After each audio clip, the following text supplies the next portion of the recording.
Então, vamos lá. Acho que na segunda-feira o professor Fernando vai falar com vocês de temas parecidos. A gente dividiu um pouco a temática das aulas para não ficar muito parecido e repetitivo.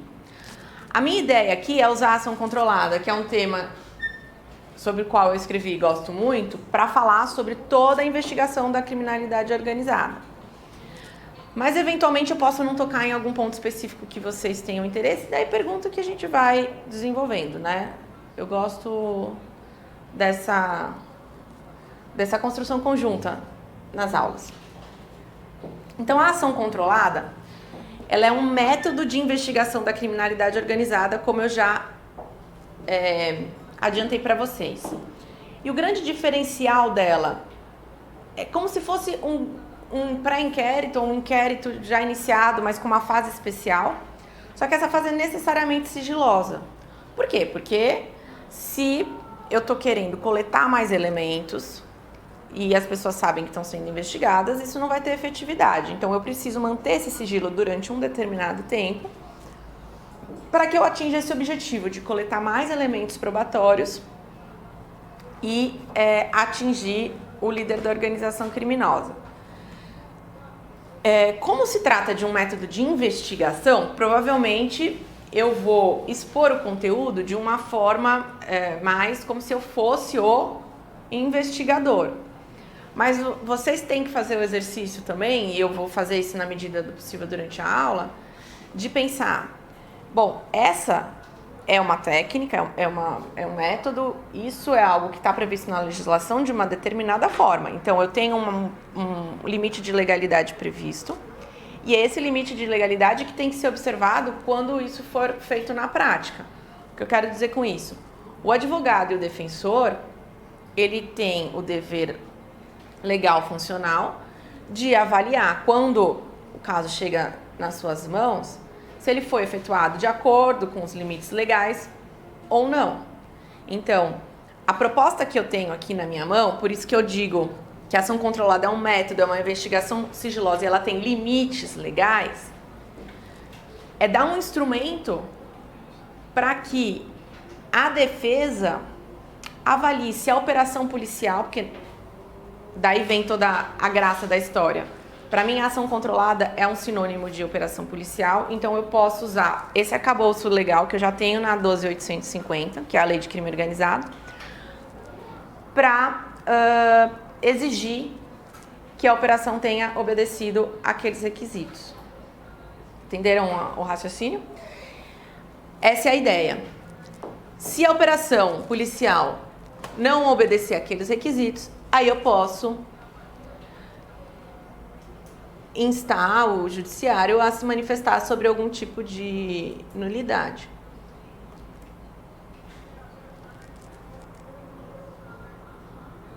Acho que agora ele ficou com preguiça.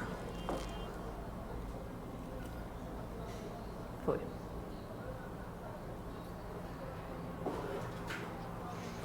Então, a ação controlada é um método de investigação da criminalidade organizada.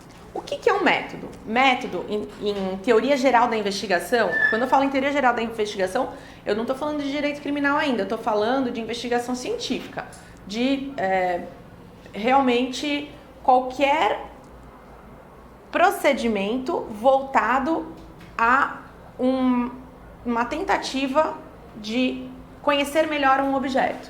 Isso que é uma investigação. Então, eu tenho uma investigação científica no âmbito das ciências médicas, né? Então, vou começar uma pesquisa, uma investigação para avaliar a efetividade de determinada substância no combate a alguma doença. Eu vou estabelecer um método, um procedimento. Qual que é a minha hipótese? Quais que são os dados que eu vou coletar na realidade? E qual conclusão que eu posso chegar? Toda investigação, todo projeto de pesquisa, não sei se vocês já tiveram a oportunidade de fazer algum projeto de pesquisa científica, você tem que entregar, principalmente quando é FAPESP, quando vai pedir financiamento, você tem que entregar um projeto. Aí, qual que é a ideia? Eu não posso fazer diferente na investigação criminal. Eu tenho que me valer desses instrumentos teóricos, científicos, para que a investigação criminal seja um modelo eficiente. Porque, além de tudo, eu tenho um princípio geral na Constituição do artigo 37 falando em eficiência da administração pública. A atividade policial é uma atividade muito ligada ao Poder Judiciário, mas que está dentro do Poder Executivo. Ela deve utilizar os instrumentos de forma racional, economicamente racional, né, da melhor maneira possível. E como fazer isso? Estabelecer um método de trabalho é a forma mais interessante de realmente sair de um ponto de partida e chegar a um ponto de chegada. Mas, e essa é a grande graça da coisa, assim, e essa é uma frase para a vida de quem é advogado, e tem que ser, também falo muito para quem é policial e tal, para os dois, cada um no seu ambiente de trabalho. Uma boa investigação científica, ela não tem ponto de chegada definido. Então, é claro, e eu já fui investigadora mais na área patrimonial, quando eu trabalho com grandes devedores, a gente olha um caso e tem ali no nosso background mental o que normalmente acontece. Então eu sei que normalmente, quando uma mesma pessoa é sócia de muitas empresas, ela está tentando blindar o patrimônio dela. É o que normalmente acontece. Mas aquilo sempre tem que ser contestado pelo próprio investigador. E claro, pelo juiz e pelos atores do processo. Bom, normalmente eu tenho uma empresa que esvazia o seu patrimônio, fica com a dívida tributária concentrada e esse sócio vai criando outras que rendem, que estão com um faturamento existente e está tentando fugir do pagamento daquele tributo, está tirando o ativo de algo que só tem passivo hoje em dia. Normalmente é uma fraude. Mas será que é mesmo? Qual que é a função do investigador? É ter essa hipótese, mas estar aberto a coletar elementos de prova que confirmem ou que refutem essa hipótese. Isso é muito importante. Para uma investigação ser bem sucedida, o investigador tem que ter um espírito aberto, tem que sair da caixa, certo? Porque ele não vai ser um bom investigador se ele não tiver esses preconceitos, infelizmente. Seria muito legal a pessoa ser absolutamente virgem de maldade todo momento que ela chegar numa investigação. E a mesma coisa um juiz. Porque nós somos seres humanos, nós temos cérebros que são máquinas. E essa é a grande questão. Acho que no mundo do direito isso é pior do que em qualquer outro lugar. Nós ficamos viciados. Não adianta falar assim, o juiz é imparcial porque ele já trabalhou desde o começo do processo. Não, o juiz é imparcial porque ele trabalha há 20 anos com aqueles casos.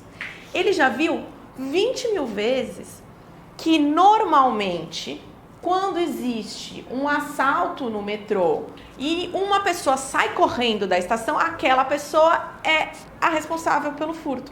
Mas, e se no mesmo momento que teve um assalto, a pessoa que saiu correndo é porque recebeu um telefonema de que a mãe estava morrendo, estava indo para o hospital? Vocês entendem? Vocês já assistiram aquele filme do... como é que chama? Que filme, gente? A Espera de um Milagre? Que é a pior injustiça do mundo, né? Tem uma aparente situação de flagrância ali na mão dela, mas que não aconteceu. Então, o bom investigador, ele tem aquele sexto sentido, ele tem aquele background, tem aquele conjunto de informações de uma vida de experiência que lhe trazem ideias interessantes de hipóteses do que pode ter acontecido.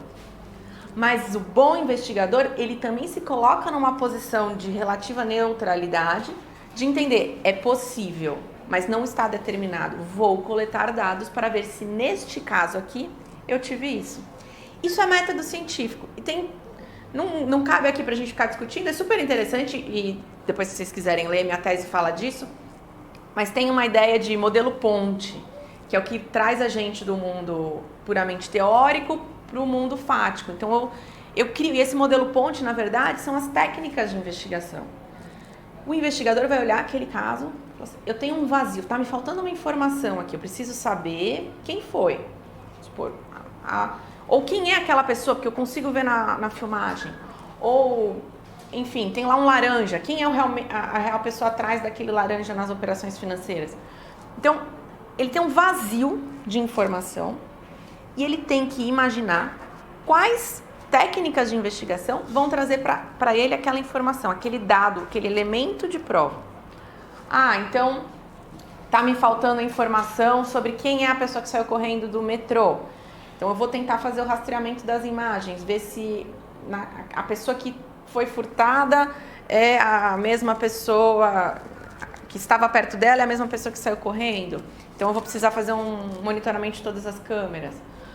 Ou vamos pegar a digital que de repente ficou no corpo da pessoa furtada, a digital que de repente ficou na catraca. Enfim, qual a técnica? É o papel do investigador criar essas técnicas. Então, quando eu trago essa ideia de que a ação controlada é um método, eu estou dizendo assim, bom, investigador, você tem a obrigação de organizar o seu trabalho. Você precisa olhar a situação como um grande espaço de trabalho e entender de onde você está partindo para onde você quer chegar. Procedimento direcionado a um fim, isso é método em termos de investigação científica. E isso é método em termos de investigação criminal. O que traz, né, a diferença de uma investigação criminal de uma investigação puramente científica? Bom, é o objeto. O objeto da investigação criminal é um fato típico. E aí é muito interessante, eu posso escrever nessa lousa? Porque eu vou ter dois... Sabe que às vezes eu nem sei se isso está nos slides, às vezes eu vou falando e saio da ordem, mas o importante é falar todo o conteúdo. Eu vou ter dois parâmetros para esse método, que são os meus modelos teóricos. O tipo penal vai me dizer o que o investigador precisa encontrar, né? Então ele precisa encontrar o fato típico antijurídico. Os autores falam que a culpabilidade não é responsabilidade do investigador, isso é uma análise do juiz. E ele vai ter que preencher os requisitos do artigo 41 do CPP. A autoria e materialidade em resumo, mas tem lá 7 perguntas clássicas do João Mendes. Deixa eu ver se eu anotei aqui eu pus na nota do notebook e não sei se ela carregou sozinha para cá. Carregou aqui. Quais são as 7 perguntas? O que aconteceu? Quem foi o autor do fato? Quando tal fato se deu? Onde ele aconteceu? Por que ele veio à tona? Como foi o ato criminoso? E com quais instrumentos o autor perpetrou o crime? Então, isso tudo vai dar uma moldura que o investigador vai ter que preencher. E aí ele vai ter que ir pensando quais os mecanismos, quais as técnicas, os meios de obtenção de prova, em geral, né? Só lembrando aqui para vocês, para ficar mais fresco, o meio de obtenção de prova, em geral, é feito durante a investigação e o meio de prova durante o processo. Então, como nós estamos na fase inicial de persecução penal, a gente está falando de investigação, eu estou falando de meio de obtenção de prova, que são técnicas, que são formas de extrair elementos de prova da realidade concreta. Então, eu tenho essa estrutura toda que vai servir para o cara olhar e falar, então eu vou aqui fazer um método. No meu mundo ideal, isso tudo é colocado no papel. E por quê? E aí vem algo meio particular meu, assim, eu tenho isso como princípio e porque eu estou na administração pública há 14 anos e vejo que o setor público ele tem uma falha de histórico, de documentação. Qualquer setor, não é só na investigação. Então eu acho importante o investigador criar um plano de trabalho e documentar, porque ele pode morrer amanhã de infarto e aquilo vai ficar perdido. Aconteceu com a gente na Procuradoria da Fazenda algumas vezes. Então, alguém estava trabalhando um devedor, quando a gente fala trabalhando um devedor, estudando os processos, vendo os elementos que possuía, fazia pesquisa nos sistemas e tal, e estava construindo um raciocínio. A pessoa não precisava morrer, ela mudava de lotação. Ela saía de São Paulo e ia para Jundiaí. Aquele histórico se perdia. Por mais que o telefone resolvesse, poxa, a pessoa já está com outra realidade, outra carga de processo, não está mais querendo saber do que deixou para trás. E aquilo ia ter que ser refeito. Então, até por uma questão de... É mais por legalidade avaliar se aquela construção foi feita de uma maneira razoável também, né? Na minha opinião, quando isso tudo, por mais que esse momento anterior à deflagração da operação policial ele seja sigiloso, na medida em que ele vai sendo documentado, ele é um substrato para o controle posterior, tanto judicial quanto da defesa, né? Em geral, a defesa faz a sua visão crítica daquilo e leva ao juízo. Mas também por conta disso, porque aquele policial pode ser removido, aquele policial pode morrer, aquele policial pode, cansado de ser policial, virou cantor. E aí? E a investigação se perde, né? Com todo o problema que nós temos de excesso de casos e pouco tempo, pouca estrutura, é um desperdício. Então, essa é uma proposta. Lembrando, aqui então assim, a gente está falando de forma muito aberta sobre investigação, sobre método, mas quando a gente fala de ação controlada, o nosso ponto de partida é a organização criminosa. Eu não posso usar ação controlada para todo e qualquer crime. Eu só posso usar ação controlada se eu estiver diante de uma investigação de criminalidade organizada. É um requisito. E a gente vai ver isso um pouco mais para frente de forma mais estruturada, mas essa é a premissa inicial. Uma vez uma amiga me ligou, falou que sim, uma advogada criminalista, não, eu tô aqui com um caso, um cliente tá com um problema na empresa. Eu não lembro qual que era o crime, não lembro se era falsidade, mas era um crime assim, de 2 anos apenas. E aí, eu tô pensando em pedir pro juiz uma autorização para fazer uma ação controlada. A gente não quer fazer nada, a gente quer fazer um monitoramento agora para ir coletando provas. Eu falei, não.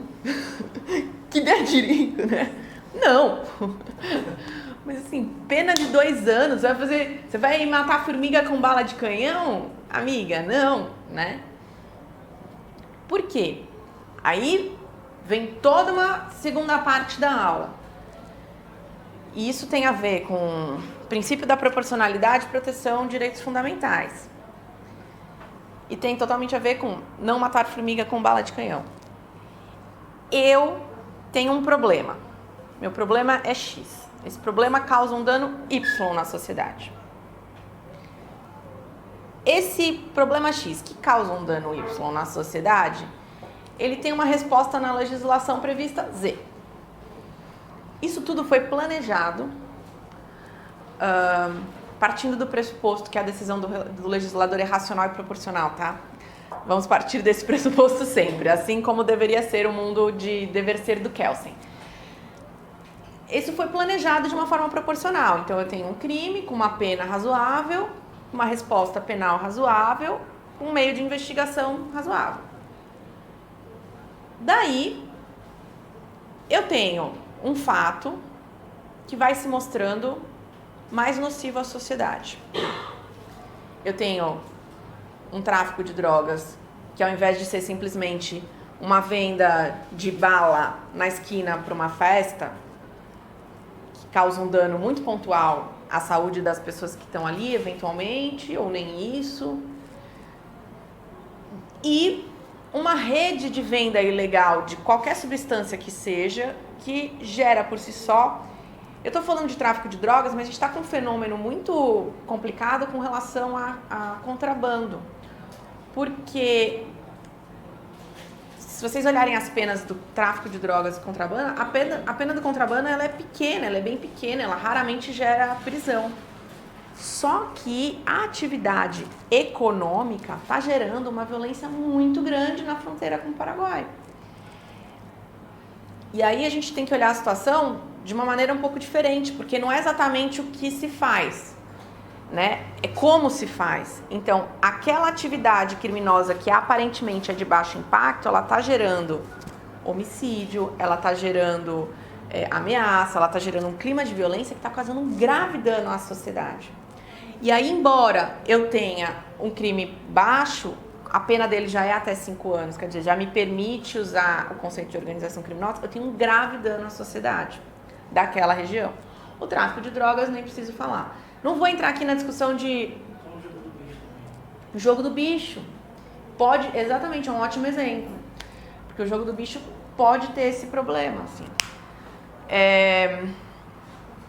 Eu nem vou entrar na discussão de legalidade, de ser a favor ou contra a legalização das drogas. Eu já fui muito a favor, já fui a favor só da maconha. Assim, eu tenho algumas questões só porque eu não sei se a nossa sociedade está preparada para enfrentar isso. É só ver o que acontece com o álcool.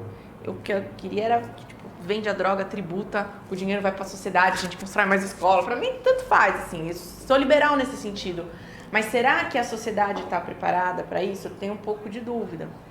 Porque pode acontecer, como aconteceu nos Estados Unidos, de migrar a atividade criminosa e todo esse aparato de violência migrar para alguma outra atividade, fora a questão de saúde pública. Então, assim, é uma discussão bem complexa.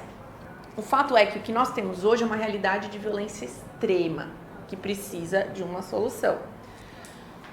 Por conta desse grave dano à sociedade, vem o legislador supraconstitucional, eu falo em tratados internacionais, e fala assim, olha, vocês precisam dar um jeito nisso, galera. Vamos criar aqui um consenso internacional de que nós precisamos diminuir esse tipo de violência. Eu acho que todos os países querem a paz mundial e a gente vai começar a pensar em mecanismos, porque estamos percebendo que isso tudo está indo de um país para outro, o dinheiro vai para cá, vai para lá, vamos monitorar. Não vou entrar tanto na parte de dinheiro que o Fernando vai falar mais, do sufocamento financeiro, do follow the money e tudo mais.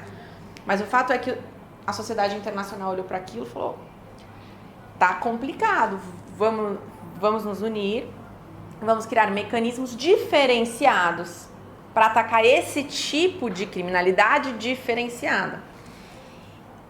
Aí que a Convenção de Palermo traz no seu artigo 20 as tais das técnicas especiais de investigação, que de fato são balas de canhão, são diferentes.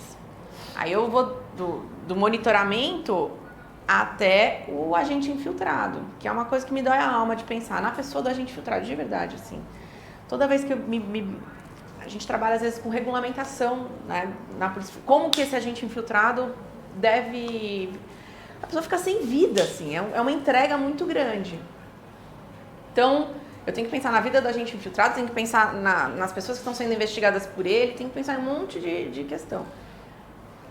Para o Estado tomar uma atitude dessa, tem que ser uma situação extrema. Extrema. Realmente, eu não consigo eliminar aquele dano à sociedade sem uma atitude dessa que vai colocar uma pessoa em risco, no mínimo, né? Então, esse é o acordo. Eu tenho direitos fundamentais garantidos e esses direitos fundamentais têm lá na teoria do direito fundamental núcleos essenciais. Aí eu tenho várias teorias que dizem que esse núcleo essencial é inamovível e tem outras que dizem que ele pode ser relativizado dependendo da situação. O que as técnicas especiais de investigação fazem, que a teoria da investigação da criminalidade organizada faz, é, em alguns aspectos, flexibilizar o alcance da proteção dos direitos fundamentais para o indivíduo, na medida em que precisa proteger diversos outros. Eu digo que, assim, o princípio da proporcionalidade é complicado e ele está sendo usado nesse momento, porque eu estou usando ele para equilibrar valores protegidos na sociedade. Mas ele muitas vezes é usado para justificar invasões indevidas. Nesse caso, não é que eu uso a proporcionalidade para dizer assim, então eu posso devassar a vida do investigado. Não, pelo contrário. Eu uso a proporcionalidade para dizer, ela é como se fosse uma força segurando a porta. Tô lá, Brena, né? Tá tentando abrir a porta, eu tô atrás. Eu sou a proporcionalidade, ela é o Ministério Público. Então ela tá lá, empurrando a porta. Ela tá empurrando a porta tentando abrir. Aí eu falo, não, você não vai entrar, tá só uma frestinha. Aí ela fala assim, mas eu tô investigando tráfico internacional de mulheres. Aí eu, proporcionalidade, dou um passo atrás. Aí eu dou uma abridinha maior na porta. Porque é grave. É muito grave. É uma organização criminosa que está ganhando dinheiro traficando a vida de pessoas. Então, proporcionalidade, eu estou ali o tempo inteiro segurando os abusos. Mas quando eu tenho valores muito importantes sendo violados por meio daquela criminalidade, proporcionalidade, dou uma relaxadinha e permito que métodos excepcionais sejam utilizados. Essa é a ideia dos mecanismos de investigação da criminalidade organizada. Não é virar final de feira, não é fazer tudo, vender tudo barato, não é isso. O controle continua existindo, mas por conta da gravidade da situação, do grave dano que ele causa à sociedade, eu relativizo algumas regras, sempre com observância dos princípios. Quando nós falamos de conflito de valores, a gente está ainda no âmbito legal, constitucional, tem o valor segurança e o valor liberdade. E eles são os dois a finalidade do processo penal. O processo penal serve para garantir, ele é um instrumento de punição e ao mesmo tempo evitar arbitrariedades. Porque lá atrás, quando o rei definiu o que era crime, ele falou assim, é crime usar laranja porque eu não gosto de laranja, mata, pronto. Era imediato, não tinha processo, era arbitrária a escolha do que era considerado crime, do que era considerado uma violação de valor da sociedade, e era arbitrária a forma de punição. O processo penal vem como uma forma de garantir que o indivíduo vai ter defesa, vai poder saber do que ele está sendo acusado, etc, etc. Mas ele não deixa de ser um instrumento do Estado assegurar a segurança. Porque eu ainda não acredito, eu não sei vocês, mas assim, eu acho que a pena do jeito que ela é hoje, talvez ela não cumpra as suas finalidades, mas eu ainda não acredito no abolicionismo. Eu acho que a nossa sociedade não tem maturidade para lidar sem limites, sem respostas. É só a gente pensar num condomínio. Se a gente mora num condomínio, uma pessoa faz festa todo dia até as 3 da manhã e não tiver uma multa, ela não vai parar de fazer a festa, né?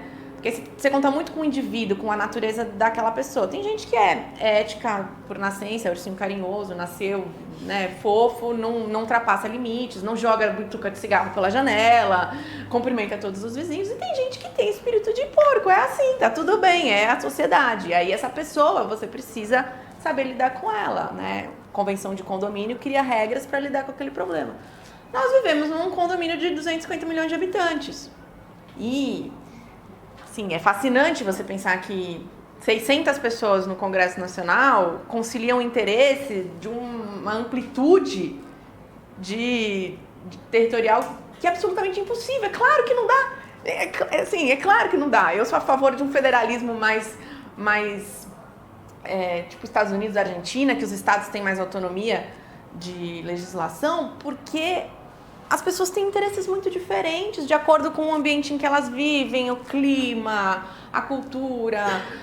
A cultura do nosso país é muito rica. É demais você viver num lugar como eu vivo hoje em Brasília. Aqui a gente já tem uma troca cultural muito grande, mas lá é muito concentrada, né? A questão da migração, não tem brasiliense, tem pouquíssimo brasiliense. Você vive o tempo inteiro com a mistura, né? Isso é muito legal. Mas ao mesmo tempo, a pessoa que está lá na fronteira com os países equatoriais, ela tem uma realidade muito diferente da pessoa que tem fronteira com os países do sul e frio e tudo mais. São diferentes. Então, essa diferença tem que ser respeitada em vários aspectos. É porque eu comecei a falar disso, já esqueci.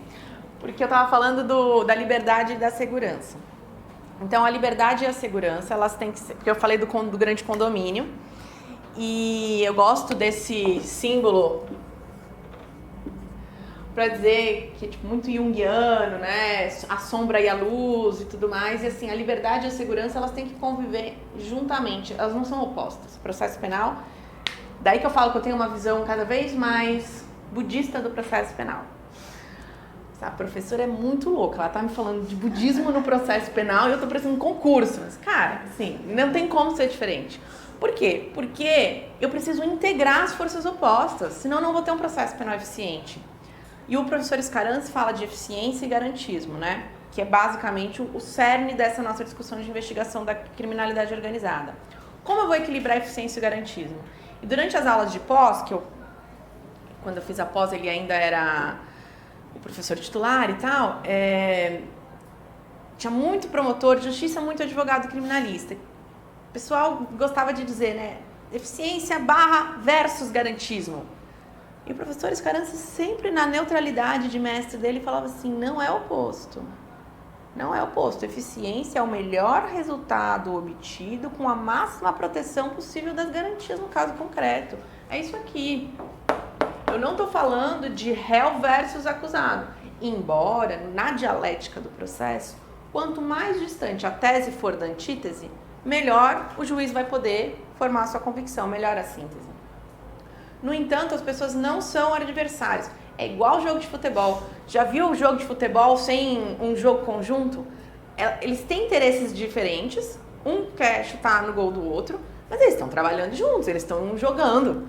Se um falar não quero jogar, não tem jogo. Então, é conjunto. O processo penal é isso, gente.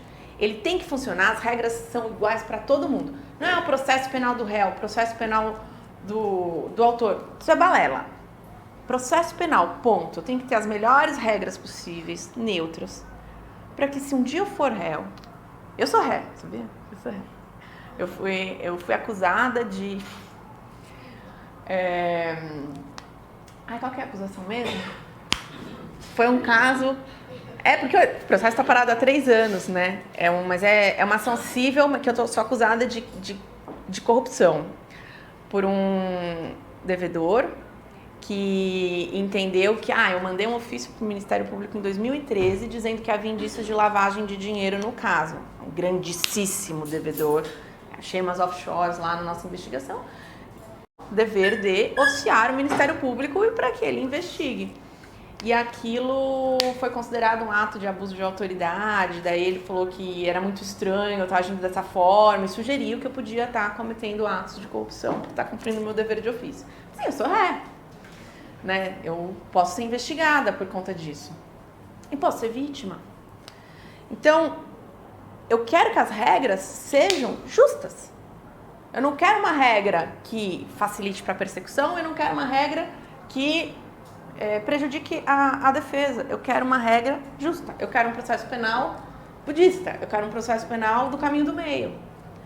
Né?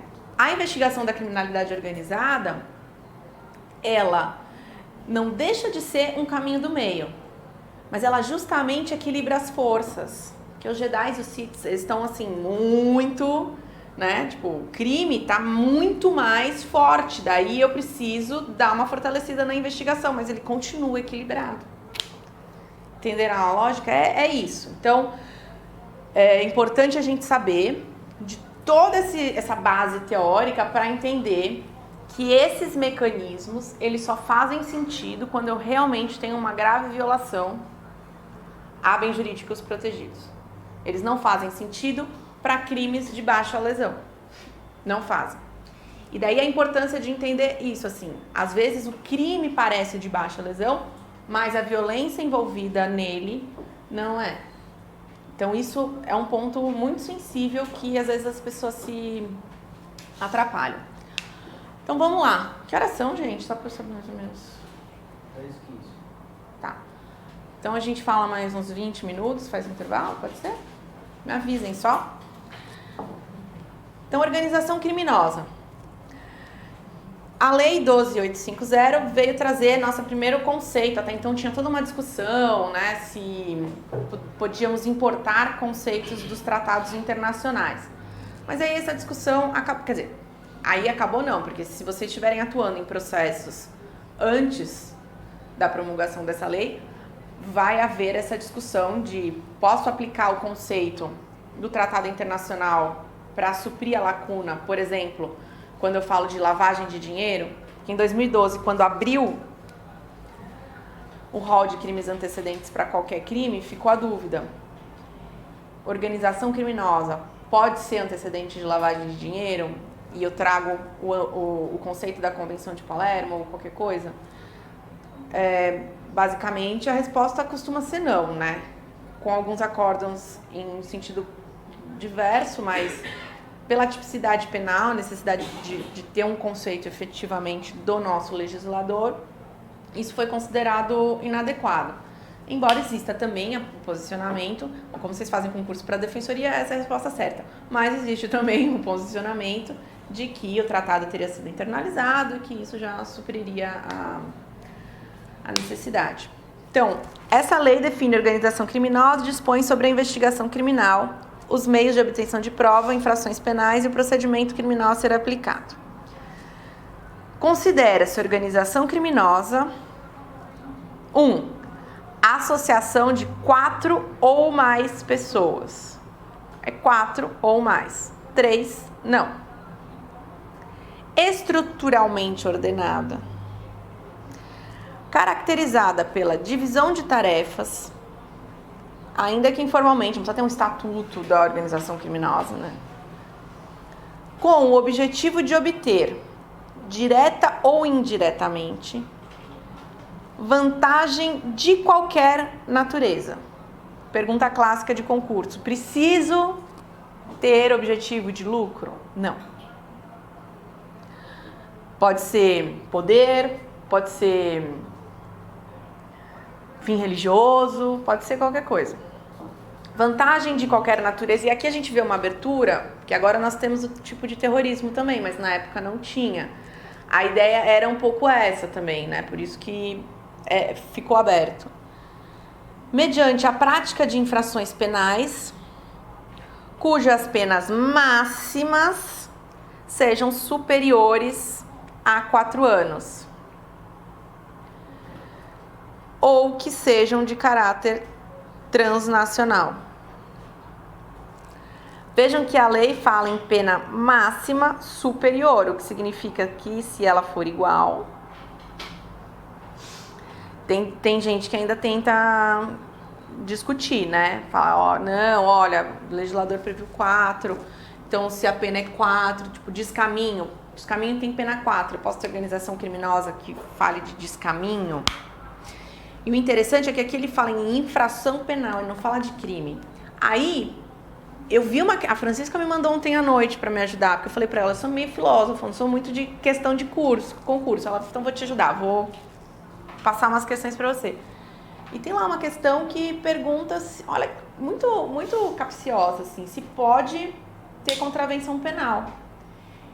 E eu acho isso muito má fé do concurso, porque com pena de 4 anos, maior que 4 anos, você não vai ter uma contravenção penal, assim, que eu me lembre de cabeça. Pode até ter, mas assim, eu não tô me lembrando. E a resposta certa era que sim, porque a expressão que a lei usa é infração penal. Aí, uma pegadinha, né? Tem que ver bem as outras opções para não cair nessa pegadinha. Tá, outras questões importantes, então. O professor Renato Melo Jorge Silveira fala muito da organização criminosa da empresa. Esse é um ponto importante, porque todos esses itens que nós temos na organização criminosa, que a gente acabou de ver, eles são o que a gente chama de tipologia.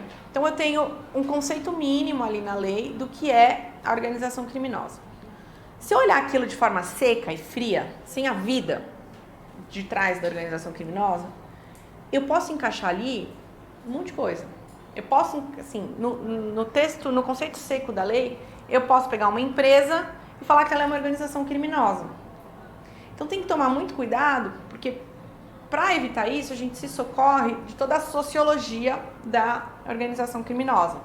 Tem uma autora espanhola que fala muito desse tema, que é a Zúñiga Rodrigues. Então, ela traz essas características extra-legais.